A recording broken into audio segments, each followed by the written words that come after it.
যে আমি কোরবানির গোশত খাবো, দাঁত কসমস করছি, ভালো কথা, তার জন্য আমি কি অ্যাচিভমেন্ট করেছি, আমার অর্জনটা কি, যে আমি আল্লাহর দেওয়া নেয়ামত। আল্লাহ তো কোরবানির গোশতটা আমাদেরকে খেতে দিয়েছেন, এটা হলো হাদিয়া, এটা হলো আল্লাহর তরফ থেকে আমাদের জন্য কি, কিভাবে হাদিয়া।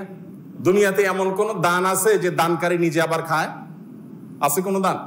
আপনি মসজিদে টাকা দিচ্ছেন, এখন এই টাকার মালিক কে? কে মালিক? না মসজিদ কমিটি? মসজিদ কমিটি মালিক? তো মালিক হলে তো মসজিদ কমিটি বাইরে নিয়ে যেতে পারতো। মালিক কে? আল্লাহ। আমরা মসজিদে টাকা দেওয়ার মানে হলো আল্লাহ আপনাকে খুশি করার জন্য দিলাম, আপনাকে তো ডাইরেক্ট দেওয়ার সুযোগ নাই, আপনার ঘরে আমি দিলাম, এটা আপনাকে দিলাম, বিনিময়ে আবার আপনার কাছ থেকে নেব, তাহলে আল্লাহর সাথে গিভ এন্ড টেক হচ্ছে, তাই না? মসজিদ কমিটি শুধুমাত্র সেটার আল্লাহর প্রতিনিধি হিসেবে সেটা ইউটিলাইজ করেন, কিন্তু মালিক কে? এই জন্য কোন লোক যদি মসজিদে দান করে, মাদ্রাসায় দান করে, কোন গরিবকে দান করে, আবার দানের কোন ধাপ দেখায়, তাহলে তার দান আল্লাহ গ্রহণ করেন না। কেন গ্রহণ করেন না? কারণ তুমি তো আমাকে দাও নাই, তুমি সেখানে দিয়ে ভাব ধরেছো যে এটা তো আমার দান, আমার দেওয়া, এবং সেটার ফিডব্যাক তুমি আশা করছো, তাহলে আমার কাছে তুমি আর আশা করতে পারো না। আমার জন্য দিয়ে থাকলে শুধু আমার কাছে আশা করবা, আর কারোর কাছে কিছু আশা করবা না। তো আল্লাহ রাব্বুল আলামিনের দান, আল্লাহর জন্য দেওয়া, যত অপশন আছে আপনি দেখেন। আপনি একটা গরিবকে কিছু টাকা দিলেন, দেওয়ার পর আবার সেটা আপনি ফেরত দিতে পারেন, এটা তার হয়ে যায়। মসজিদে দিয়ে দিয়েছেন, মসজিদের হয়ে গেছে, মাদ্রাসা দিয়ে দিয়েছেন, মাদ্রাসার হয়ে গেছে।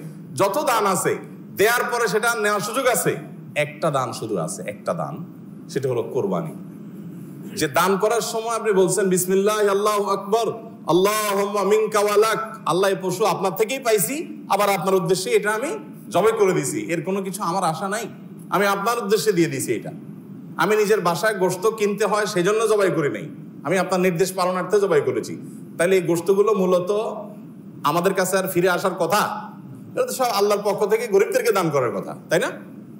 কিন্তু না, আল্লাহ কোরআনে বলছেন ফাকুলু মিনহা, কোরবানির গোশত থেকে তোমরাও খাও, তোমরাও খাও, আর ওয়াতআমুল কানিআ ওয়াল মু'তার, যাদের আছে আত্মীয় স্বজন তাদেরকেও দাও, প্রতিবেশীদেরকেও দাও, আবার অভাবী মানুষদেরকেও দাও। তাহলে কি দাঁড়ালো?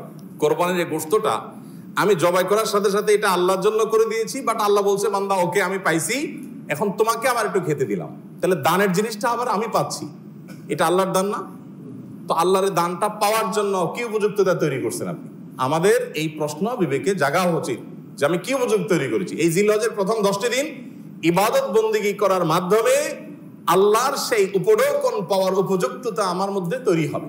আমি শুধুমাত্র পানি সেচার সময় নাই, মাছ ধরার সময় হাজির হয়ে গেলাম, 10 দিন ইবাদত বন্দেগীর খবর নাই, ঈদের সময় দাঁত কসকস করে গোশত খাইতে বসে গেলাম, এটা তো হতে পারে না। দেখেন, ইসলামের সৌন্দর্যের একটা দিক হলো এটি যে আপনি রমাদান জুড়ে ইবাদত করবেন, সারা রমাদান জুড়ে পরিশ্রম করবেন, এরপর আল্লাহ তাআলা বলবেন বান্দা জান্নাতের আনন্দ তো পরে, নগদ তোমাকে একটা ঈদ দিলাম, আনন্দ করো। বলেন ঈদের আনন্দের যে নির্মলতা, ঈদের আনন্দের যে আপনার অনুভূতি, এই অনুভবটা অন্য কোনো আনন্দে পাওয়া যায়? পাওয়া যায়। মানুষ ঈদের বিকল্প দাঁড় করানোর জন্য বহু চেষ্টা করে, অমুক দিবস তমুক দিবস, হান তান, কিন্তু কোনোটাতেই আসলে ঈদের জায়গাটা কখনো পূরণ করা যায় সম্ভব না। আল্লাহ তাআলা নিজে বান্দাকে অলৌকিক এক আনন্দ দেন, লৌকিক কোনো আনন্দ না। এখানে এই আনন্দটা ভেতর থেকে আসে, গরিব ধনী সবার মধ্যে আসে। তো এটা যে দিচ্ছেন আল্লাহ তাআলা, তার জন্য আগে একটা ইবাদতের মৌসুম রেখেছেন, রমাদানের 30 দিনের মৌসুম, আর এই ঈদুল আজহাতে 10 দিনের মৌসুম। এই পুরো সময় ইবাদত বন্দেগী করবেন, এরপর আপনি ঈদ উদযাপন করার জন্য নিজেকে উপযুক্ত হিসাবে আশা করতে পারেন। আল্লাহ আমাদেরকে তৌফিক দান করুন। নবী করিম সাল্লাল্লাহু আলাইহি সাল্লাম বলেছেন মা মিন আইয়ামিন আল আমালুস সালিহু ফীহিন্না আহাব্বু ইলাল্লাহ মিন হাযিহিল আইয়াম। জিলহজের এই 10টা দিনের ইবাদত করলে আল্লাহ তাআলার কাছে এটা যত প্রিয় হয়, অন্য কোন সময় ইবাদতে আল্লাহ তাআলার কাছে এত প্রিয় না। অনেক উলামায়ে কেরামের ব্যাখ্যা বলেছেন যে রমজানের শেষ দশক তো অনেক বেশি মর্যাদাবান, তো বলেছেন যে রমজানের শেষ দশকের রাতগুলো মর্যাদাবান, আর এ দশকের দিনগুলো বেশি মর্যাদাবান, আর অল ওভার রাত দিন দুইটারই মর্যাদা আছে এই মৌসুমের কারণে। আচ্ছা, এখন আল্লাহর কাছে এই দশকের ইবাদত অন্য দশকের বা অন্য যে কোনো সময়ের ইবাদতের চাইতে বেশি গুরুত্বপূর্ণ। আল্লাহ বেশি খুশি হন এই সময় ইবাদত করলে বান্দা। সাহাবীরা জিজ্ঞাসা করলেন ওয়ালাল জিহাদু ফি সাবিলিল্লাহ, হে আল্লাহর রাসূল, অন্য সময় কেউ আল্লাহর রাহে জিহাদ করলো, জিহাদ করলো মানে জীবন দান করার জন্য প্রস্তুতি নিল, সে ওইটা আল্লাহকে সমর্পণ করে দিল গোটা জীবনটাই, তার মর্যাদাও কি এই সময় ইবাদতের চাইতে বেশি না? তখন নবী সাল্লাল্লাহু আলাইহি ওয়াসাল্লাম বললেন না, ওয়ালাল জিহাদু ফি সাবিলিল্লাহ, অন্য সময় জিহাদ করলে এই সময় ইবাদতের সমান হয় না। তবে যদি অন্য সময় কেউ জিহাদে যে তার জীবন, তার সম্পদ যা নিয়ে গেছে সব বিলীন করে উৎসর্গ করে দেয় আল্লাহকে খুশি করার জন্য, তার মর্যাদা সবকিছুর ঊর্ধ্বে, সেই মুজাহিদের কথা ভিন্ন। বাকি সাধারণ জিহাদের চাইতেও এই দশকের ইবাদতের মর্যাদা আল্লাহর কাছে অনেক বেশি। ভাইরা আমার, আমি খুব আকুতি করি সব জায়গায় সব সময় যে এই দশকের ইবাদত আমরা সাবকন্টিনেন্টের মানুষ আমরা জানি না। আমাদের মানুষকে জানাতে হবে, জানাবার জন্য কিছু কাজ করতে হবে।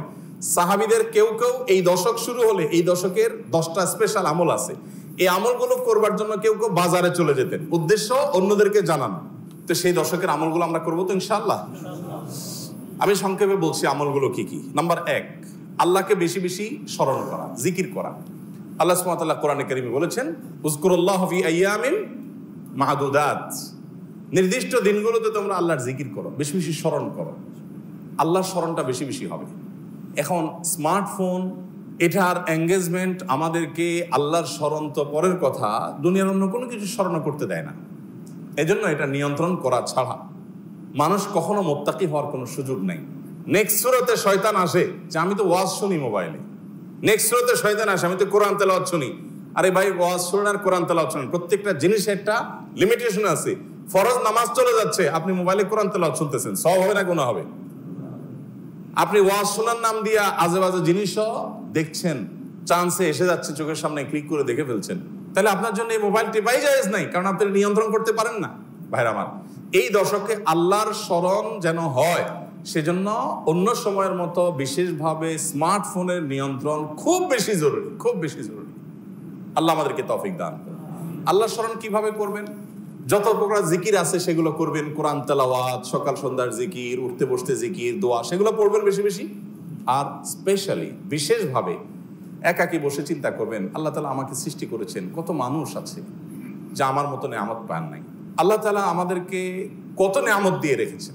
সেদিন এক ভদ্রলোকের একটা প্রশিক্ষণে অংশগ্রহণ করেছে, উনি প্রশিক্ষণ দিতে গিয়ে একটা কথা বললেন যে ভাই, আমাদের সাথে শিম্পাঞ্জির মিল 99.কত% যেন উনি বললেন, অর্থাৎ 100-র কাছাকাছি, সামান্য একটু বেশ কম হওয়ার কারণে ও শিম্পাঞ্জি হয়েছে, আমি মানুষ হয়েছি। আল্লাহ তাআলা সৃষ্টি করছেন যে সবকিছুতে প্রায় কাছাকাছি, একটু পার্থক্য, এই জন্য আমি মানুষ হয়েছি, আর সো ওইটা হয়েছে। এই যে পার্থক্যটুকু, এই সামান্য পার্থক্যটুকু যদি একটু হেরফের হয়ে যায়, মানে 0.1% বা তারও অর্ধেকও যদি হেরফের হয়, তখন একটা মানুষ বিকলাঙ্গ হয়ে, প্রতিবন্ধী হয়ে জন্ম নেয়। সবই ঠিক আছে, শুধু ওইটুকু একটু বেশ কম। আল্লাহ তাআলা কত পারফেকশন এনেছেন আমার মধ্যে, কত পারফেক্ট আমাকে বানিয়েছেন। আল্লাহর নিয়ামত নিয়ে চিন্তা ভাবনা করা, এটা আল্লাহর স্মরণের অংশ। সেদিন এক ডক্টরের কাছে গেলাম, প্রফেসর, সিনিয়র মানুষ, তিনি দীর্ঘ সময় আমাকে বোঝাতে লাগলেন বিভিন্ন বিষয়, আল্লাহ কিভাবে আমাদেরকে সৃষ্টি করেছেন। আমি তো সায়েন্সের ছাত্র না, মুগ্ধ হয়ে গেলাম শুনে, সুবহানাল্লাহ, কিভাবে সম্ভব? আমরা যে খাবার গ্রহণ করি সেগুলা কতগুলো ধাপে মল হয়ে, মূত্র হয়ে আমাদের শরীর থেকে বের হয়, তার আগের ধাপগুলো কি, কিভাবে এগুলো আল্লাহ রাব্বুল আলামিন এইভাবে সেট করলেন। এটা এইভাবে কাকতালীয়ভাবে হতে পারে না কোনো পরিকল্পনা ছাড়া।